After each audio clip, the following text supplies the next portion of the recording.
ভয়াবহ বন্যায় ভাসছে চট্টগ্রাম অঞ্চলের ৫ জেলার শত শত গ্রাম। চরম কষ্টে পানিবন্দী অন্তত ৬ লাখ মানুষ। পাহাড়ি ঢলে মারা গেছে ২ শিশু, উদ্ধার হয়েছে নিখোঁজ যুবকের মরদেহ। বানের পানি তোড়ে হাসপাতালে নিতে না পারায় মারা গেছেন অন্তঃসত্ত্বা এক নারী। এ নিয়ে ৫ দিনে প্রাণহানি বেড়ে দাঁড়ালো ৩৫। দুর্যোগের কারণে কাল স্থগিত থাকবে চট্টগ্রাম বোর্ডের এইচএসসি ও সমমানের পরীক্ষা।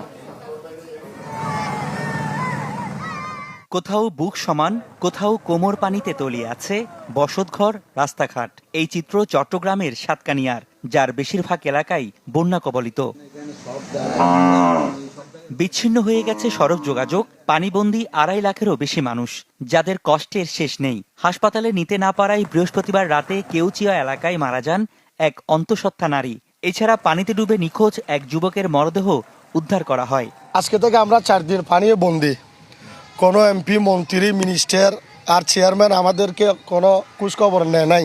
আমরা সবাই কেউচিয়া এবং সাতকানিয়াবাসী এই খালগুলো যদি রাখবল থেকে উদ্ধার করতে পারেন তাহলে আমরা বন্যা থেকে বাঁচব। উপজেলা প্রশাসন সবসময় আমাদের জনগণের পাশে রয়েছে এবং ইতিমধ্যে আমরা শুকনো খাবারের ব্যবস্থা করছি। এমন নাজুক অবস্থা বাঁশখালীতেও, সেখানে ডুবে আছে হাজার হাজার বাড়িঘর, পানিবন্দী লাখো মানুষ। দেখা দিয়েছে বিশুদ্ধ পানি ও খাবারের সংকট। পাহাড়ি ঢলে ভেসে গিয়ে মারা যায় ২ শিশু। একইভাবে বন্যা কবলিত জেলার চন্দনাইশ, পটিয়া, আনোয়ারা, বোয়ালখালী, হাটহাজারী, রাউজান সহ বিভিন্ন উপজেলা। প্রায় 85% বাড়ি আপনার পানিতে তলিয়ে গেছে। 85% বাড়ি। পরিস্থিতি অনেক খারাপ, ওদিকে ঘর বাড়ি ভাঙে গেছে, দেওয়াল পড়ে গেছে।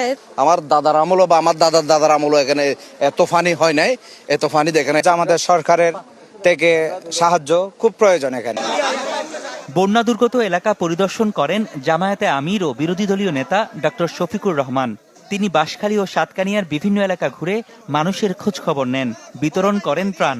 আমরা এটাও মনে করি না যে সরকারের পক্ষে এত ক্ষতি পুষিয়ে দেওয়া সম্ভব, কিন্তু সরকারের দায় সরকার অস্বীকার করতে পারে না। আমরা সরকারের কাছে দাবি জানাবো, সরকার যেন এই এলাকাকে দুর্গত এলাকা ঘোষণা করে। কক্সবাজার জেলায়ও অপরিবর্তিত বন্যা পরিস্থিতি। ২ নদীর পানি বেড়ে চকরিয়া, পেকুয়া সহ বিভিন্ন উপজেলায় ডুবে আছে শতাধিক গ্রাম। অবর্ণনীয় দুর্ভোগে লাখো মানুষ। অভিযোগ, পর্যাপ্ত মিলছে না ত্রাণ সহায়তা।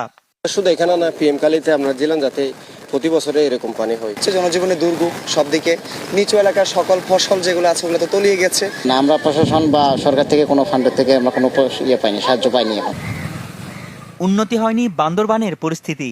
সাঙ্গু ও মাতামুহুরী নদীর পানি এখনো বিপদসীমার উপরে। শহরে তলিয়ে আছে ৫ শতাধিক ঘরবাড়ি। ব্যাহত